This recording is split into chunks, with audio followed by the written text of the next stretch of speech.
নমস্কার, আমি ঋতু বেসরা। আমি বর্ধমান বিশ্ববিদ্যালয়ের অন্তর্গত কালনা কলেজের বিএড বিভাগের চতুর্থ সেমিস্টারের ছাত্রী।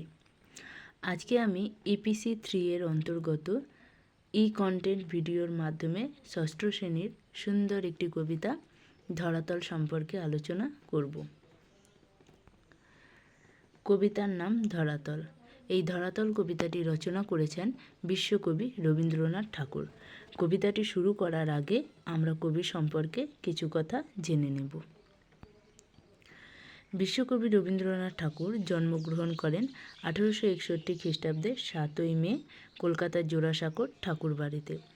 রবীন্দ্রনাথ ঠাকুরের পিতার নাম দেবেন্দ্রনাথ ঠাকুর, মাতা সারদা দেবী।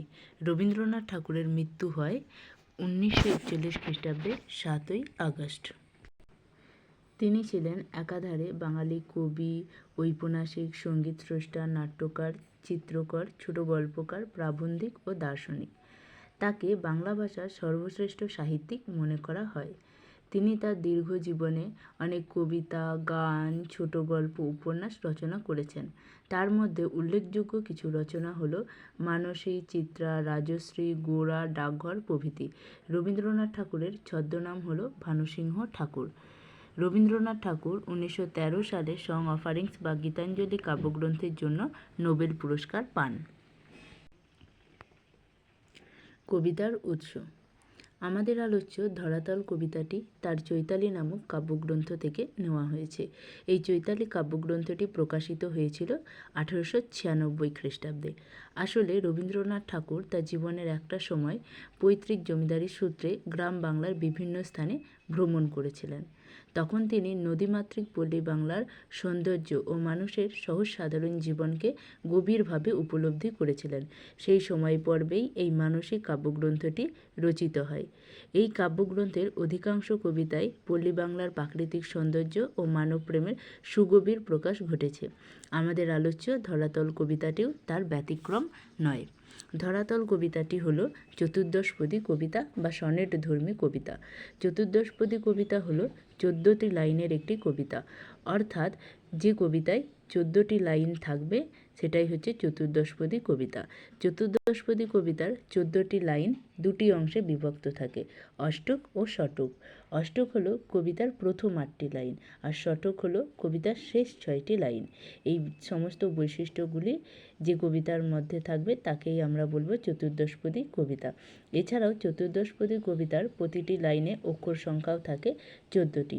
আমাদের আলোচ্য ধরাতল কবিতাটিরও 14টি লাইন রয়েছে ও প্রতিটি লাইনে 14টি অক্ষরও রয়েছে, তাই এটি চতুর্দশপদী কবিতা। এবার আমরা কবিতা সম্পর্কে আলোচনা করব। কবি আলোচ্য কবিতার নামকরণ করেছেন ধরাতল। ধরাতল কথার অর্থ হলো পৃথিবী পৃষ্ঠ বা পৃথিবীর উপরিভাগ, অর্থাৎ আমরা পৃথিবীর উপরিভাগের অংশে বসবাস করি, সেটাই হলো ধরাতল। এই কবিতায় কবি যেমন পৃথিবীর নিঃসর্গ সৌন্দর্যের কথা তুলে ধরেছেন, তেমনি মানব জীবনের গভীর সত্যকেও তিনি তুলে ধরেছেন। কবিতা পাঠের মাধ্যমে আমরা তা উপলব্ধি করব। দেখো, কবিতার প্রথমেই কবি লিখেছেন, ছোট কথা ছোট গীত আজই মনে আসে। ছোট কথা ছোট গীত। গীত কথার অর্থ হলো গান। আজকে কবির মনে নানা ধরনের গান, কথা মনে আসছে। আমরা জানি যে রবীন্দ্রনাথ ঠাকুর গানও লিখতেন। রবীন্দ্রনাথ ঠাকুর যখন নৌকায় করে ভেসে যাচ্ছেন তখন তার মনের মধ্যে নানা কথা, নানা ধরনের চিন্তা এবং গান ভিড় করছে। এরপর কবি লিখেছেন, চোখে পড়ে যাহা কিছু হেরি চারিপাশে। হেরি শব্দের অর্থ হচ্ছে দেখা। চোখে পড়া আর দেখার মধ্যে পার্থক্য আছে। চোখে পড়া মানে হচ্ছে আমরা চোখের দৃষ্টিতে যা কিছু দেখছি তাই হলো চোখে পড়া। আর আমরা যখন কোনো বস্তুকে চোখের দৃষ্টি আর মনের দৃষ্টি এক করে, অর্থাৎ মনোযোগ দিয়ে দেখি, তাই হলো দেখা। ধরো তুমি স্কুলে আসছো, তখন তোমরা দেখবে যে চোখে অনেক কিছু দেখতে পাচ্ছ, কিন্তু সেগুলিকে তোমরা মনোযোগ দিয়ে দেখছো না, তাই তাকে চোখে পড়া বলে। যখন আমরা সেটা মনোযোগ দিয়ে দেখব তখন সেটা হচ্ছে দেখা। অর্থাৎ কবি বলছেন, তিনি যখন যাচ্ছেন তখন তার চোখে যা কিছু পড়ছে সেগুলিকে মনোযোগ দিয়ে দেখছেন। অর্থাৎ কবি পল্লী প্রকৃতির সৌন্দর্যকে হৃদয় দিয়ে উপলব্ধি করে দেখছেন। এরপর কবি লিখেছেন, আমি যেন চলিয়াছি বাহিয়া তরণী, কুলে কুলে দেখা যায় শ্যামল ধরণী। আমি যেন চলিয়াছি বাহিয়া তরণী। এখানে বাহিয়া শব্দের অর্থ হলো বেয়ে চলা, আর তরণী শব্দের অর্থ হলো নৌকা। আমি যেন শব্দটি আমরা কখন ব্যবহার করি? কোনো কিছু কল্পনা বা ভাবনার ক্ষেত্রে আমরা যেন কথাটি ব্যবহার করে থাকি। কবিতায় কবি কল্পনা করছেন যে তিনি নৌকায় করে বেয়ে চলেছেন, আর এই নৌকার মাঝি তিনি নিজে। কবি যখন এই নৌকায় করে বেয়ে চলেছেন তখন তিনি কুলে কুলে শ্যামল ধরণীকে দেখতে পাচ্ছেন। শ্যামল শব্দের অর্থ হলো সবুজ, আর ধরণী শব্দের অর্থ হলো পৃথিবী। অর্থাৎ কবি যখন নৌকায় করে বেয়ে চলেছেন তখন তিনি নদীর দুই পাড়ে সবুজ পৃথিবীকে দেখতে পাচ্ছেন। এরপরে কবি লিখেছেন, সবই বলে যায় যায় নিমেষে নিমেষে ক্ষণকাল দেখি বলে দেখি ভালোবেসে। এখানে কবি মানব জীবনের গভীর সত্যকে তুলে ধরেছেন।